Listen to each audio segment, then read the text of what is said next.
What's up, guys? Welcome back to another video. Welcome back to our channel. And today we are standing across from Kemtek's development in Portmore that you've all been asking for an update for. So guess what? Today, guys, we are here to give you that, to show you a drone update. Remember, guys, we try our best to give you what you ask for, but it can be tricky at times. But nevertheless, we're here today to give you that drone shot. So if you guys are new, remember to subscribe to the channel. Remember that your way of supporting this channel is by liking the videos, sharing it, and to subscribe. When you like the video is now recommended to a whole heap of people. And then when those people watch the videos, then we can earn something, and wherever the houses are, the developments, we will be able to travel the distance just to give you guys the video that you request. So anyways, remember to share the videos and like them. So we're going to take to the skies right now, show you guys what's happening over there, and I'm definitely sure that you will not be disappointed with the progress that they have been making. Last time we were here, they were constructing a bridge and also the mud units. So let's just take a fly and see exactly what's going on. So let's go.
guys, hope you enjoyed that video.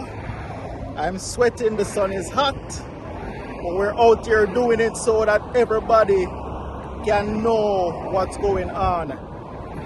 Kemtek has still not put out any advisories. They have not given any update on the development. A matter of fact, there is no announcement about the development. So guys, please stay tuned to the channel. As soon as information is out there, we'll definitely ensure that you guys get all the information that you need. We'll tell you the price. We'll give you the size of the units, whatever it is that is provided by Kemtek. As soon as it is readily available, we will definitely give that to you. So thank you guys so much for watching this video. Thank you for taking the time out to make it Christmas one more time. I know you guys could have checked other YouTube channels, but thank you so much for sticking it out with us. And remember, we will not disappoint, but remember to like the videos so that others can see it, share it with your friends and your family, and to subscribe. And we will keep the journey going. And guys, see the bridge over there? Yeah? See what going over there, sir? Don't worry yourself, it's coming, and we will give you all the updates as soon as we get them. So see you guys in another video. Take care, and the journey continues. All right?